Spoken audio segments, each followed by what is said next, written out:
What's up? Welcome to another episode of The Appetizer, the second to last episode of The Appetizer. As always, I'm Jalen Russell. This is Jalen Gray. Today we're talking about the Toronto Raptors. Finished out 49-33 last year, fourth in the Eastern Conference, and lost in the first round of playoffs in 4 games to the Washington Wizards.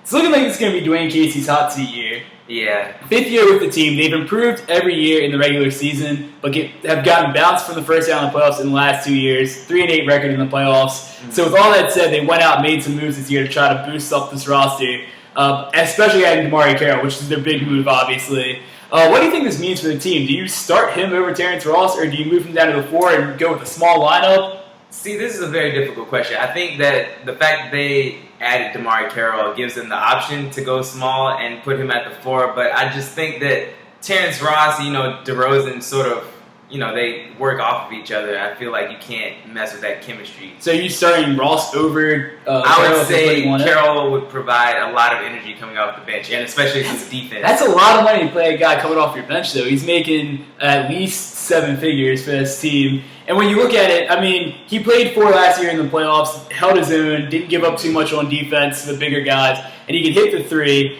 I say you either go with a small lineup or you've got to start him over Ross and have Ross come off the bench. I mean, Ross had an 11.8 per last year, so it's not like he wasn't even at the league average last year. I think he kept them afloat when DeRozan was out, though. But DeRozan clearly showed that he could come back and be fine, and I think with the added scoring, this could help out the team a lot. But you mentioned their bench unit. You probably have Delon Wright coming off the bench there, a rookie that they drafted in the first round. Luis Scola, Corey Joseph, as like we mentioned earlier. But also, they lost Lou Williams, who's the reigning 6th man of the year. Amir Johnson, former starter, left also. Grevis Vasquez was playing 24 minutes a game last year, also left.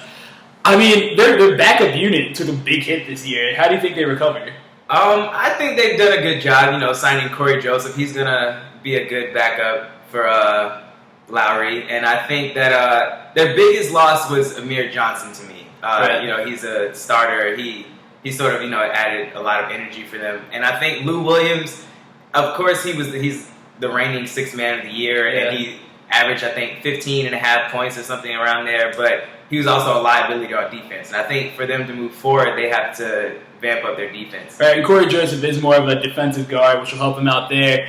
Losing Amir Johnson was big. I think Patrick Patterson can also play that position if they want to go with a traditional lineup, have him at the power 4 position, start Carroll there. My lineup for them, I have them going with the traditional lineup, as I said. They just extended Valanciunas, so he'll be at the center position, Patterson at the power forward, Carroll, DeRozan, and Lowry with Ross coming off the bench in the second lineup. But how do you have these guys doing this year?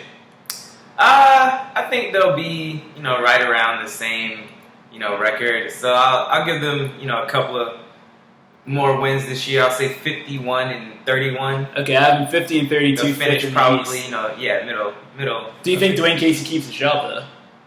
It all depends on how they perform in the playoffs this year. I don't see these guys doing very well in the playoffs, honestly. It just doesn't seem like they took enough steps forward. They're not adjusting their game to fit the pace of the league. I think they've added a lot of defense, and I think that's the step that they've been missing. Memphis. That's all I have to say. I haven't gotten far. That's all we have for you guys today, though. Thanks a lot for watching.